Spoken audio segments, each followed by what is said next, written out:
I couldn't rely on the world to make me happy. I couldn't rely on my husband, my loving spouse, to make me happy.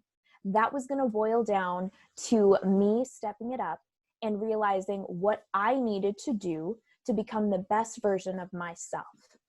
And that's not going to happen if I don't show up.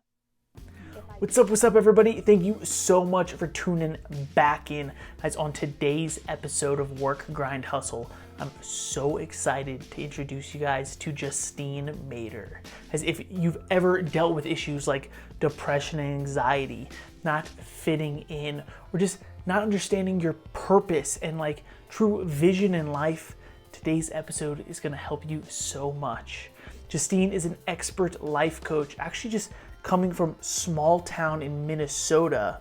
She dealt with issues like anxiety and depression, but she used this to actually fuel herself and build up her life coaching business, now where she helps people to find clarity in their life and develop leadership skills so they can go out and help others as well. Today's episode, we actually talk all about showing up for yourself first, actually how to understand your why, all about self-talk and how to motivate yourself, all with the purpose of being able to show up on an expert level and help others as well. Okay, so I'm super excited. Let's go ahead and jump right on into the episode. Justine, hey, thanks for joining me. How are you? Oh, Wayne, thank you so much for the just genuine introduction. And I'm so excited to spend the time with you and your listeners today and really dig into why showing up for yourself is so important, whether it is life or business. And this material is so important for anyone because truly the biggest part of life and the things that we relate to is the fact that we all are, journeying towards something. We all have life happening for us, and the power of mindset and all of those things are just totally passion-based material for me. So I'm just so grateful to be with you here today, Wayne. It's going to be great. It's absolutely my pleasure. I'm so excited. Immediately when you said, right, life is happening for us, right, that is immediately just an example of a choice in mindset, right?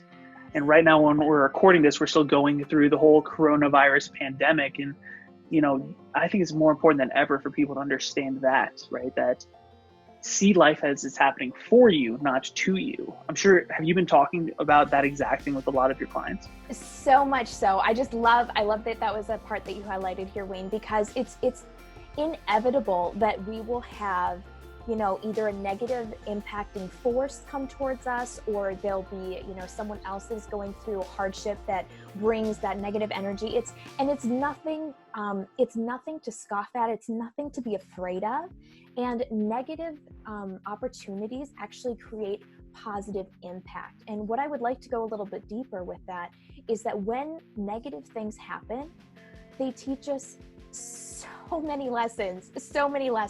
So for people that are going through this struggle, this virus, this global pandemic that we're experiencing, Wayne, like you said, there's been hardships all across the board, life, business, you name it, people have been affected. And so when we look at what has been happening, some of the negative parts are actually going to be responsible for the most positive action that's ever been taken. And so I'm one of those people that loves to look at what is actually happening. Have people, lost their jobs, but actually started pursuing what they've been wanting to do for 15 years? So true.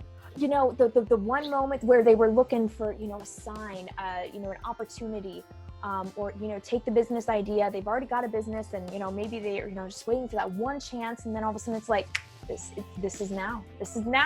And, it doesn't always have to be with business. I don't know if all of your listeners are that way, but I know for some of my clients, Wayne, is that, in life, it's the same thing. That time that you wanted to spend with your kids, we're on mandatory stay at home right now. And so it's one of those things where if you can just soak in the time, the presence, the opportunity that is before you to take anything that is happening and use it to fuel whatever it is in your life, in your business, in your relationships, in your dreams. Like you said, earlier in our conversation, where are you going? What are your goals? What's your why? And that leads into so many other conversations. But at the same time, it all starts with understanding that things are happening powerfully powerfully for you every day. So true, right? Whether it's a positive or a negative, right, that's happening outside of us, see it as an opportunity, right, that it's actually happening for you, right? Maybe just in the moment it seems positive or negative. Yes, who knows absolutely. what's going to happen in the future. I think it's funny even to think about, like, right now something seems positive. How do you know that that's actually going to stay positive, right? If you think in that manner, then it's a lot easier to realize, okay, a seemingly negative situation can turn positive as well. Correct. Huge point you made there. Wayne. I love that so much. Nice. I appreciate it. So everybody, just like how Justine said, today we're talking all about showing up for yourself, right? Both Justine, you and I think we like to be in the sort of the leadership space, right? Helping people to lead others, but foremost lead themselves. And that's where all of this starts, right? So let's dive on into this topic of showing up for yourself. And so the first thing that we sort of talked about was, to be able to just get out of bed every single day, to be able to lead every single day, you need to understand why you're doing it and a little bit about your own values, right? So you can talk a little bit just on the importance of understanding your values and maybe even just what exactly is your quote unquote, your why behind it. Absolutely. No. And I love that we relate on this subject so deeply, Wayne. It was so easy for us to come up with a topic for a podcast and to chat with you guys. We were so excited because it was something that we were like, this needs to be one of the subjects. And so when we're talking about showing up for yourself, I relate it to myself personally. I can't speak for anyone else besides myself. I let my clients, I let everybody else speak for themselves. But when it comes to me and what changed my life and my story, a huge part of it was that I was going to take that chance on me. I couldn't rely on the world to make me happy. I couldn't rely on my husband, my loving spouse, to make me happy. That was going to boil down to me stepping it up and realizing what I needed to do to become the best version of myself. And that's not going to happen if I don't show up. If I don't get out of bed, if I don't go and be that person that God made me to be. I believe that. And I believe that when I'm given a day and I wake up, my eyes are open and I'm, not at Judgment Day, I need to get going. I got stuff to do. And so when, and not every morning do I wake up like that, guys. I don't. I'm raising my hand here if you're not watching, but it's the truth. It happens. We're human. And that's the beautiful part of this, is because even as a leader, for both Wayne and I, we're not saying we're perfect. We're not saying we got it figured out, but we're here to share the power and strength that we've developed through our experiences, through our trainings, our courses, our leadership development with you guys, because these are some of the tools that we found. And so when I show up because I need to take accountability for my happiness, for my success. And that boils back to your why. And so that was one of the points that Wayne mentioned here for us to chat about, is what is your why? Do you know your deepest why? And that can sometimes take you to places you may not want to go, places you were hurt because maybe you thought that you just wanted to, maybe they didn't, what I'm trying to say is that maybe there was a time where you were hurt. Maybe there was a time where you were not in your best place. And so when you think of your goals, you're like, I'm going to prove them wrong. Yeah. Don't worry about that. Worry about proving you right. That's where you can take. So when you're doing that reflection, right, and understanding that self-awareness of who you are, what you're all about, and where you're going and why you're doing it, those little human imperfections are going to come out, and that's okay. That's beautiful. That's where that negative, maybe that unfortunate traumatic circumstance that happened to you is going to turn into an amazing positive opportunity for you to prove yourself right. And that's where that what if came in, that Wayne mentioned. That what if you were right? What would that mean for you? I mean, beautiful. So it sounds to me that maybe, does that stem from your actual why for yourself, all around this accountability and doing it for yourself? Where'd you sort of start that mindset maybe? That's a super good question. I think it was probably an innately part of who I am. I came from a large family, and I'm an introvert, funny enough. I do lives and all sorts of videos and tutorials and stuff, but I am an introvert by nature. And so, as a child, it was one of those things for me that I didn't necessarily put out. I didn't preach about what I was going to do. I just did it. And I didn't realize how valuable that was. And I think that was a gift. I didn't realize that I had that mentality, or that was just a blessing that was bestowed upon me as who I am. But so that's one reason why I love, some Nike brands, and whatnot, just do it. That's a huge part of who I am. Right. But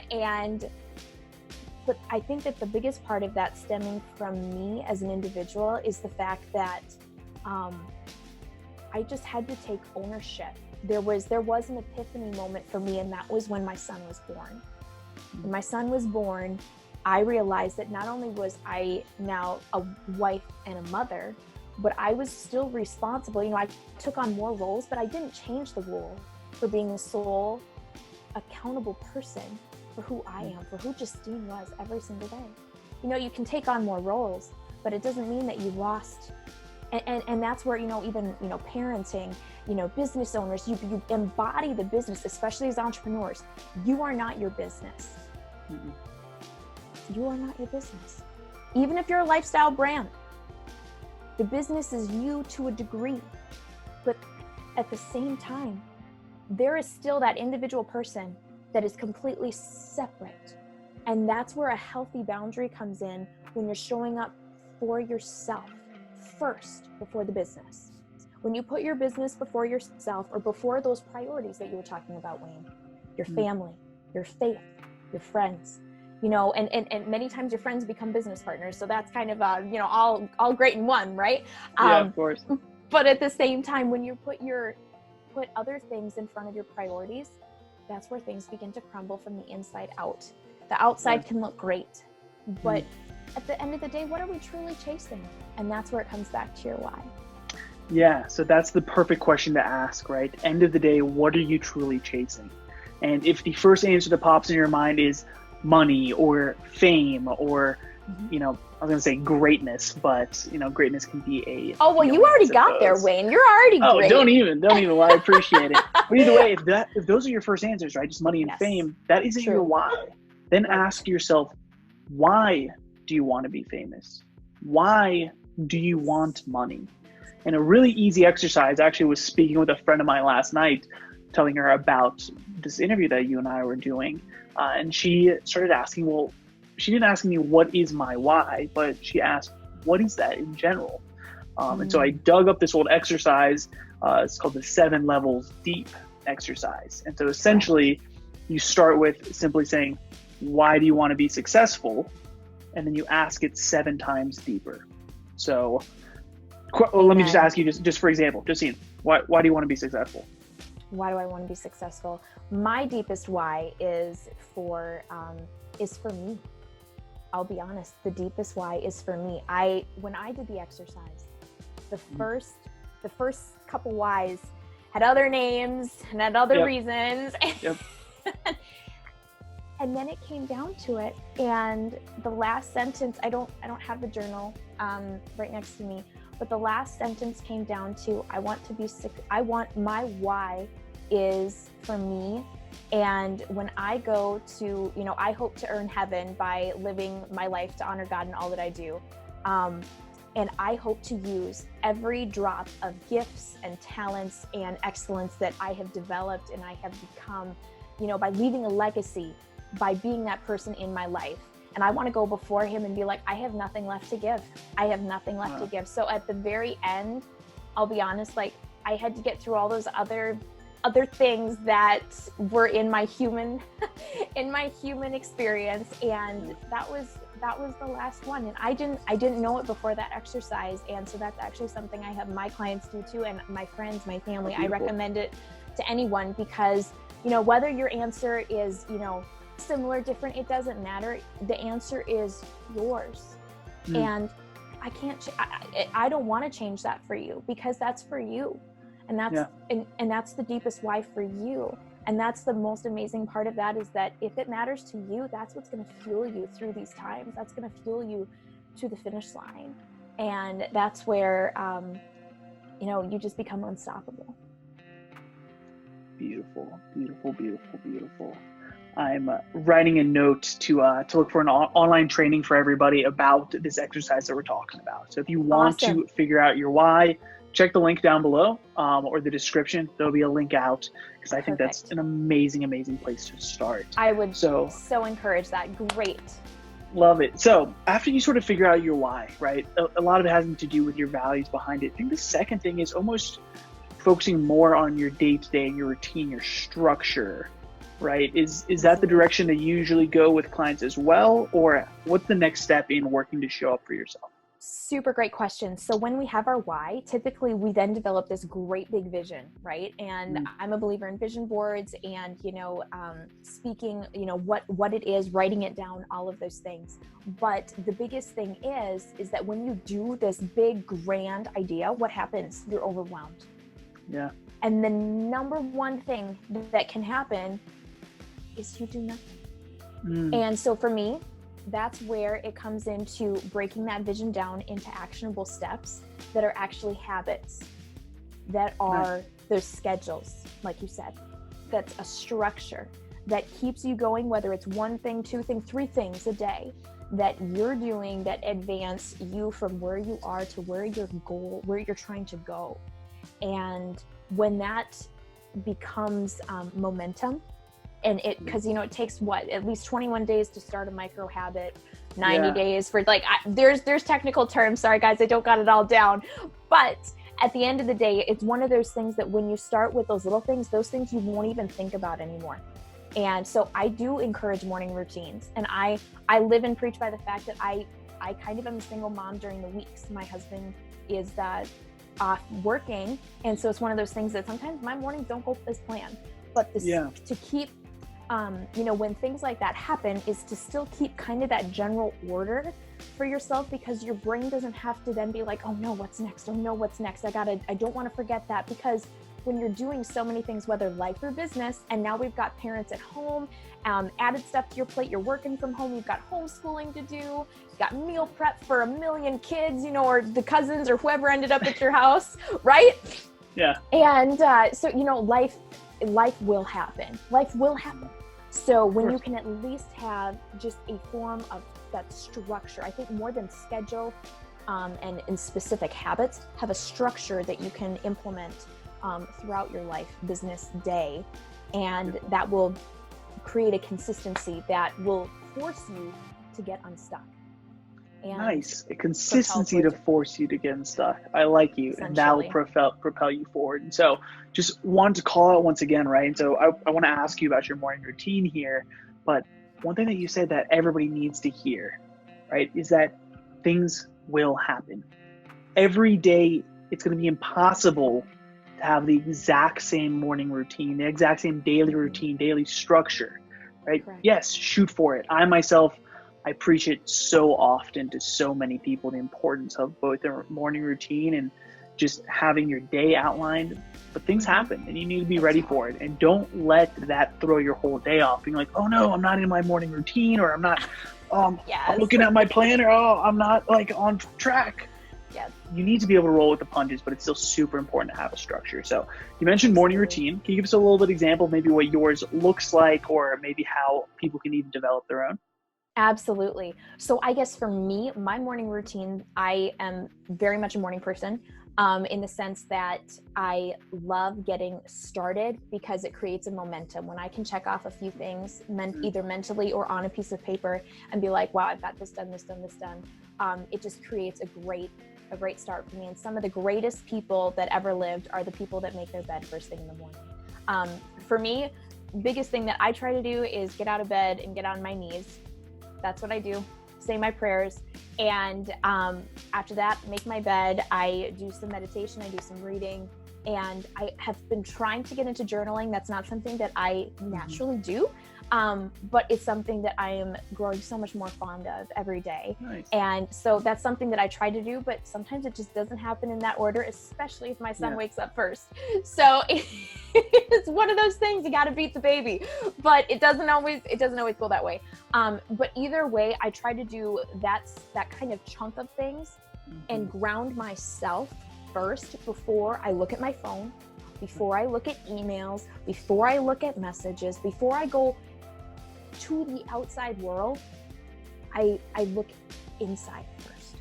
And I think that regardless of what your actual system would be, if it's, meditation, yoga, exercise, a cold shower, regardless of what that actual setup is, the biggest thing that I think, to keep it simple, like we were talking about in one of our other conversations, Wayne, is to bring it simple and focus on you for whatever amount of time you have in the morning. I don't care if it's 2 minutes.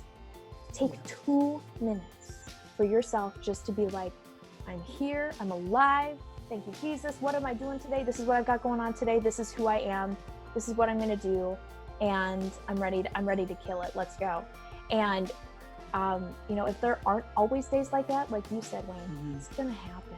Have grace with yourself. Have peace with yourself, knowing that, today's not a great day. Got my 5 minutes and move on.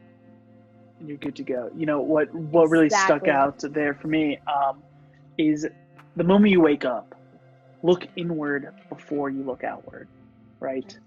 This phone right here, for those of you who aren't watching video, right? Wait to pick it up. And this is a habit that I had to break. I think it's for most of people, right? In today's generation, just day and age, I guess, when you wake up, oh, phone, what happened? Did I miss a phone call, a text message, an email? Yep. Try and break that. And what I actually had to do, funny story, I moved my bedside table into my closet. Oh, wow. And I would charge, this was at my old house probably about a year ago when I did this. But when I went to bed, I would actually go plug in my phone in my closet also, and it's on my bedside table. And so it was sort of for two reasons. One, it forced me to get out of bed because I still used it as an alarm. Which honestly, I would recommend to people, if you're trying to break this habit, get an alarm clock. Buy a super cheap alarm clock, like get away from this thing. But either way, so it was twofold. It made me get up, so I would turn it off. But then also, the moment I turned it off, I would leave it there. I would turn it off and I just leave plugging it. And it was funny because I would literally walk over to the closet and I'd hit it and I'd look away because I know the moment that you hit the stop button, then you can see notifications. And so I'd hit the stop and I'm like, okay, all right, don't look at it. That way I wouldn't get distracted, right? Because it's so easy.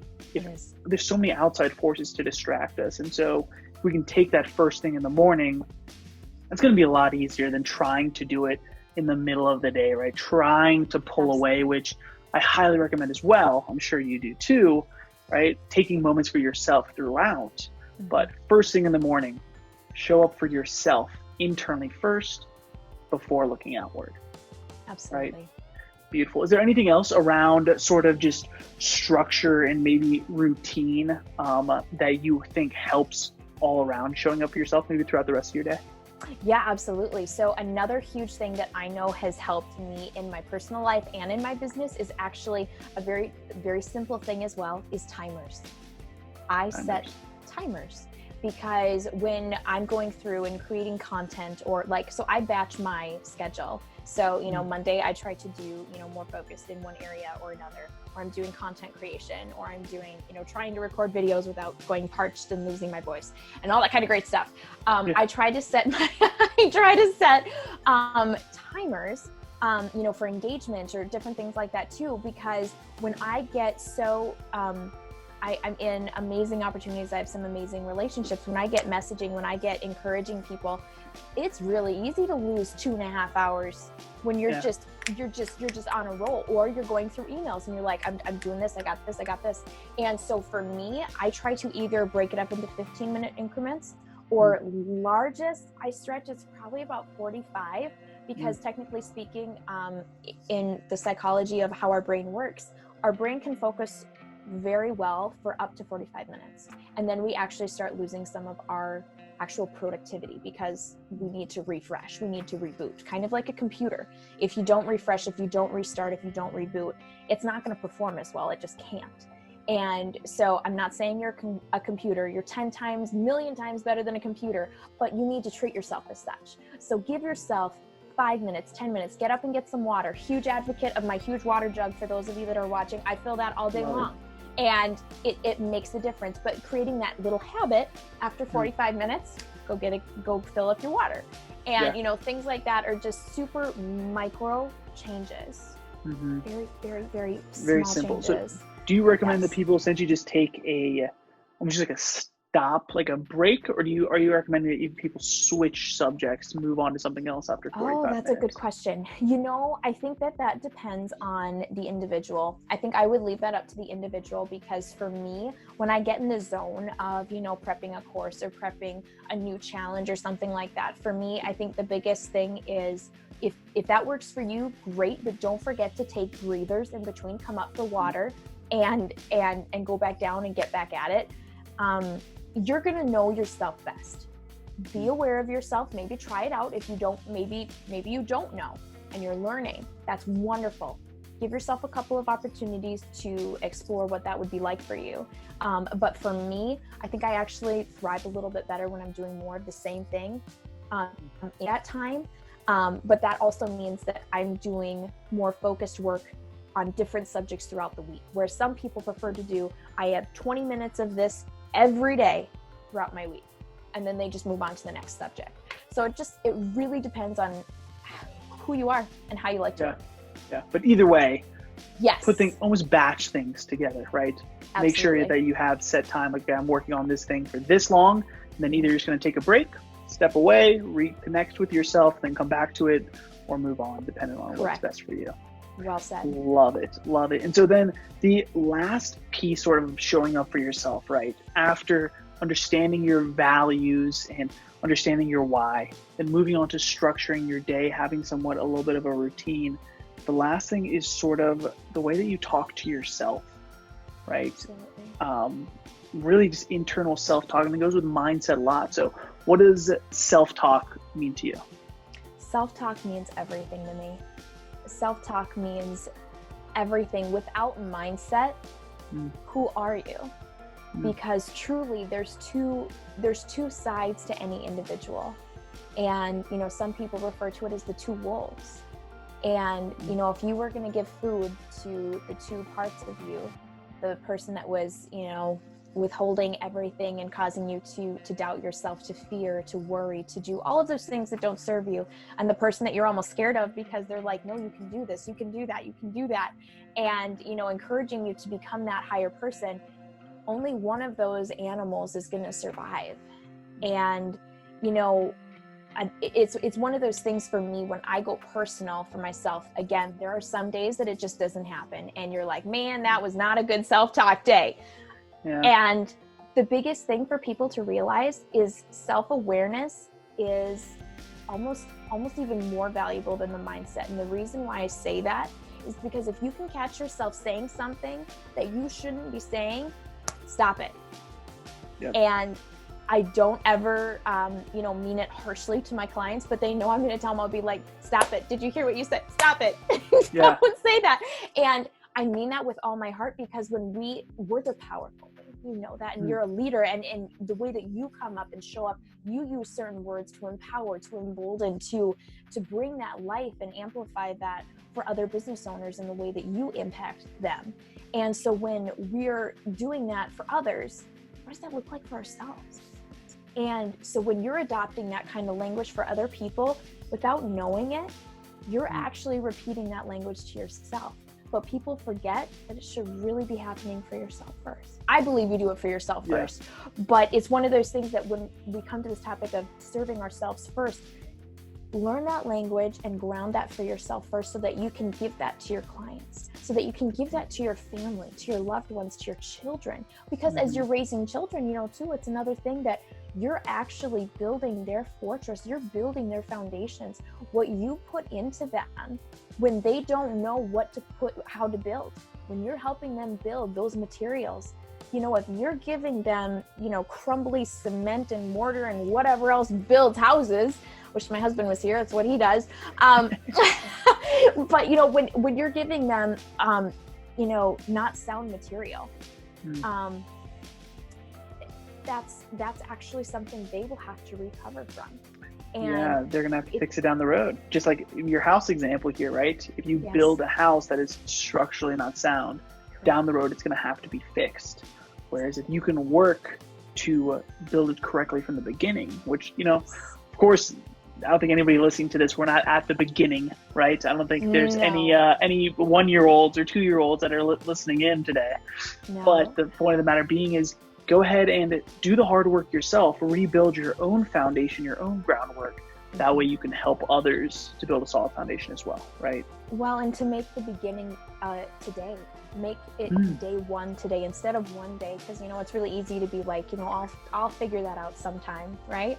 Yep. Instead of saying someday, say day one today. And maybe you feel, you know, insecure about how it's all going to work out. It all takes that first step, right, Wayne? And, you know, regardless of if we're starting with a new business, you know, getting to know someone in life, it all starts with the first day. It so does. You know, before we started recording, you were saying that almost your motto is just do it, right? Yes. All right. Yes. You're saying with Nike, of course, you know, we're not stealing it. Don't sue us, please. But the point of the matter is, just do it. Think about today as day one, right? Don't continue saying someday, right? And also don't think you need to be perfect before you start, right? First off, there's no such thing as perfect, ever. Agreed. We're going to always be improving ourselves. And as long as you know that you're going to be improving yourself, and if we're talking about business, right, you're going to be improving your business, there's no harm in launching now, because you know you're going to keep working and building forever, right? And if that is the fact, then if you're waiting to launch until you're perfect, you'll literally never launch, right? No. Exactly. So that's where those habits come in too, those habits and systems, you know, just tying back everything that we've talked about. That's where, you know, all of those things will hopefully develop that. But if you didn't have that groundwork, if you don't have those systems and habits, then, you know, start with one way. Don't take on the world, you know, please don't do that, because the world's going to swallow you whole. That's not the way to do it. Take it to the point where you can actually be consistent, because consistency is going to win. Every single time, consistency will win. Yep, consistency, and just one bite at a time, right? Yep, like tomorrow, don't think you need to, oh man, they talked about I need to figure out my why and do this whole exercise, and then I need to figure out a routine, and, you know, how about tomorrow? First thing is when you wake up, just remember, how do I feel? I need to show up for myself first, and that's Where am I at? Yes. Boom, that's a perfect place to start. Do nothing more. You've now just gotten going, right? So good, Wayne. You topped that off so well. So well. Beautiful. Well, thank you for that. I appreciate it. But Justine, so that is awesome. Thanks so much for your time, honestly, because this is such a subject that is so important to me. And it's almost like we connected for a reason, right? That we found each other for a reason, because this is arguably your number one most important subject as well. And so if people want to connect with you more, if they want to learn from you more, what's the best way to do that? This is that time that I want you just to give that selfish plug. Help yourself while helping others. Thank you. Oh, yes. No, you've been so kind, Wayne. It was just truly an honor. And that's, you know, as I'm showing up here with Wayne, I just want you to know that he's showing up consistently for you guys. So I love everything that this is about. And this is what we're encouraging you to do. If you would like to follow me, see more of my content, see more of who I am, what I'm doing, and learn from me, I would love for you to follow me on social media. You can find me on pretty much any platform at Justine Mader HQ. And I would love for you to ask questions. I would love for you to get engaged. Regardless of what you have going on in your life or business, you can't stay where you're at. You have to rise to the next level. And sometimes we don't know where to start. And that's what I do. And so I would just genuinely love to meet you, hear your story, and help you get to that next level in your life and business. Beautiful. Justine, thanks again so much for tuning in. I really appreciate it. And guys, if you liked today's episode, the one ask every single week is simply share it with a friend. take the link and shoot in a text message. Better yet, share it on social media if you're comfortable with it. If you took any value, help us to build a community, help us to build others while we're building ourselves as well, right? So once again, Justine, I appreciate it. Thank you everybody for tuning in. And until next week, you guys can listen to Work, Grind, Hustle. Peace.